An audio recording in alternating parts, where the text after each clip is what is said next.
Okay, I filmed this in a vlog the other day, and again, you're seeing me in the same outfit, so obviously I'm filming all this at a time, but this one I'm filming right now because I need to give a PSA. Like, this is a PSA video. Before I just talked about it in a vlog. No, we need to make this a PSA because if you don't know, I have got a giant chemical rash on my neck. This is not dye, this is a rash, okay? There's one on this side too, not as bad, but it's pretty bad. It's pretty bad.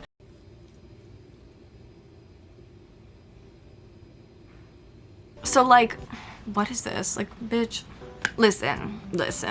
I'm gonna cover my rash up with this. Like, I love dyeing my hair at home. I personally will not pay for a salon because if anything, I'd pay to get my hair cut, but like, I really don't have any specific cut I need right now. I dye my hair at home because I can. And like, see the hair dye? This is permanent hair dye. And in my opinion, it looks pretty good. Like, I would say the hair dye looks pretty good, right? So when you have seen me in the past dye my hair, I have either just bleached my hair or used like Arctic Fox hair dye. So when I had my copper hair, it was Arctic Fox hair dye. When I had my hair red before, it was Arctic Fox. Then I just bleached it blonde, right? Oh my god, my rash. Now, I've only used permanent hair dye once in my life, and that was before the Arctic Fox days, when I dyed my hair like a reddish brown. Now, this was a Wella dye, and I never had any issues. So I didn't think I would have any issues with this color. So this color is I'm also remaking this video because I misspoke on the brand. This is a Colston Perfect hair color. It is from their Intense collection, obviously, because the hair is intense. One thing about me is I don't like no subtle red. I like a bold red. Now, this isn't the exact color, honestly, I wanted. Like, it's growing on me. Like, I feel like when I don't have makeup on, this hair color looks a little like crazy, but like right now it actually looks like I actually really like it.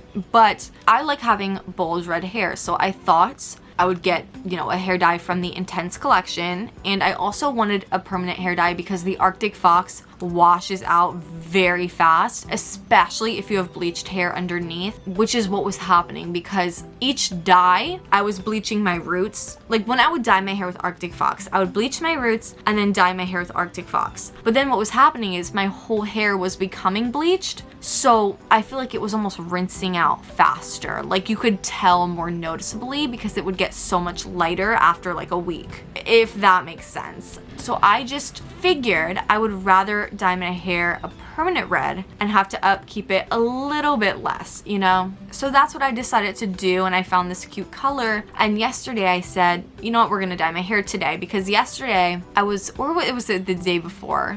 It was the day before, 2 days ago. So I didn't really get a lot done 2 days ago. So I thought, let me dye my hair, because any time I don't get anything done, and by getting something done, I mean I didn't film or edit or, you know, work out. I was like, let me dye my hair because now's the perfect time, you know? Not you know, saying I shouldn't have dyed my hair, but I really wish this didn't happen because I had obviously an allergic reaction and got a chemical burn on my neck. So I was reading the box of, you know, the hair dye tubes before I dyed my hair. I'm not stupid. I read directions. And it said, like, if you've ever had a bad reaction to henna, don't use this. Or if you've had a bad reaction to hair dye, don't use this. I've never gotten henna, and I've never, ever had a bad reaction to hair dye, ever. So I didn't really think anything of it. So I started dyeing my hair. And the one thing that I noticed was different about my other hair dyes is this hair dye was an oxidizing hair dye, which means, I love how this is becoming a full-on, like, deep dive story time. Like, okay, girl, speed it up. So basically, I was pouring the tubes out into my mixer, and I noticed the dye was white, and basically it was white, but as I was putting it on my hair, since it was like mixing with developer, you know, it was like oxidizing to the red. So I was getting the dye everywhere because I always dye my hair like a mess, and you know, like, I always dye my hair messy, so I was just like getting it all on my neck and stuff, and you know, you're not really supposed to, like, it's not good to get developer and bleach and stuff on your neck. But basically I decided to wipe my hair dye off with like tissues, and then I ran out of like tissues and the toilet. I was trying to wipe dye off my neck with toilet paper, and it was just dissolving. So I decided to use a magic eraser to get it off my neck. not this. Which might have made my neck irritated and might have made this whole thing worse. Why would you put a magic eraser on your body? I don't know. It always works. I figured if it works on the ceiling and the door, the magic eraser should work on my skin, but no, it actually irritated my skin. So don't use the magic eraser on your skin. Sorry. And, you know, my skin started getting real irritated on my neck after that. But I thought it was from the magic eraser, but soon I realized, no, this was not the work of the magic eraser. What I think happened is I think the magic eraser actually pushed the hair dye further into my skin and made me literally suffer extremely. So basically what happened?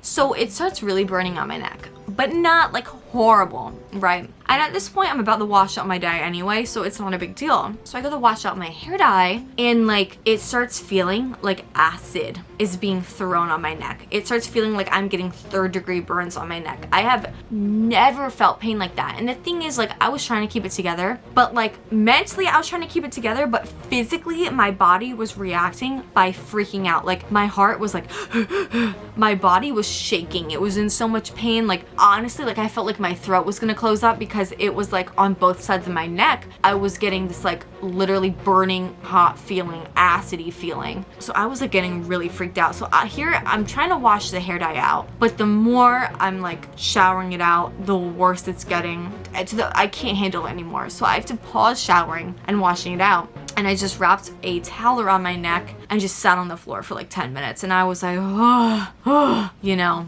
I was really like, ow, you know. So then I tried to put lotion on my neck, which was horrible because it literally made it burn even more. So I'm like, lovely.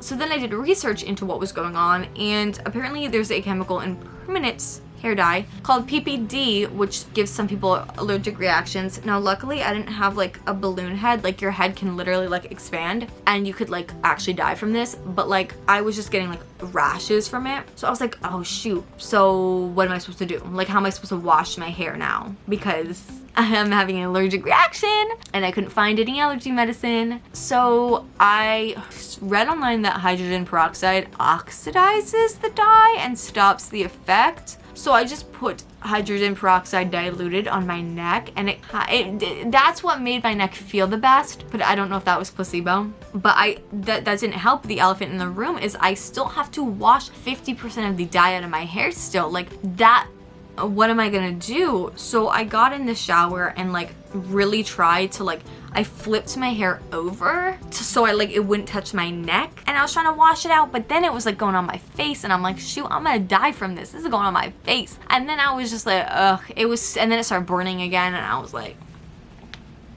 so then I get out of the shower, and at first you know, you don't really notice how bad it is. It was just red. But now on day 2, my skin is peeling off my neck. So it is peeling off my neck. So please, if you're gonna dye your hair at home, either do a test strand, okay? Or don't use dye with PPD in it. And it is not postpartum depression. It is PPD. Something else. So that is a PSA. I just wanna warn you.